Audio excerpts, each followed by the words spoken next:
Hey guys, I know today we're getting a lot of pushback in the finance office over those higher interest rates. So let's talk about a good way to handle rates. Hey guys, there's lots of techniques, there's lots of styles. I'll never tell you I'll teach you the way to do anything, but I'll teach you a way and a very successful, proven way. You see, the challenge with interest rates is if you don't make it an issue, it's probably not going to be an issue. And typically that question will come up really early in the process about rates. You just have to know how to handle it. Let me give you a couple of ideas.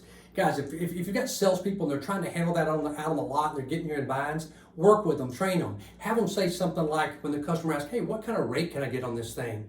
They don't have to quote high rates. They can simply say, you know what, rates are great right now, but you know the rate's really going to depend on the make or the model or the trim level you pick out. Let's get on the right track with the right car, and then we can answer all those rate questions. Then you finish up with an either or question to regain control. Hey, Mr. Customer, speaking of the trim level, were you looking for an LT or an LS?